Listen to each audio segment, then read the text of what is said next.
যে 10 থেকে 100 এর জাম্পটাই বাংলাদেশের মোস্ট অফ দ্যা ব্যবসায়ীদের জন্য একটা স্টাক পয়েন্ট হয়ে যায়।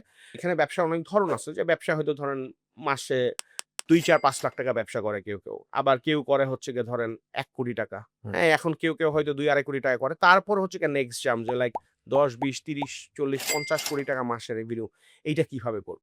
যেটা হয় ২, ৪ কোটি টাকার মতো রেভিনিউ অনেকে আমি নিজেই দেখছি অনলাইনে যে তারা আরকি নিজের ফান্ড দিয়ে বা ব্যবসা বড় করেই করছে। তারপরে অনেকে ইনস্টিটিউশনাল ফান্ডিং এর দরকার হয়। হুম, হুম। হ্যাঁ? কারণ ব্যবসাটা ধরেন ছোট থাকতে অনেক সময় প্রফিটেবল থাকে। যে হ্যাঁ। আমি তো আই এম আর্নিং মানি। তারপর যখনই একটু বড় পড়ল তখনই গিয়ে দেখে যে না এখন তো আমার টিমের খরচ বেড়ে গেছে। তখনই আপনার মনে করেন যে হিসাবটা ROI ঠিক আছে কিনা, ROI হুম, ঠিক হুম, আছে কিনা। হুম। তখন অনেকে আপনার পকেট থেকে নিজের টাকা করে যে ঠিক আছে ১ বছর ২ বছর টানবো। টানার পরও যখন করে তখন বলে যে না এখন তো নেক্সট জাম্প না দিলে আমি বড় ইনভেস্টর পাচ্ছি না বা কাউকে আমি পাচ্ছি না। তখন সে নাম্বারস এর পিছনে দৌড়ায়।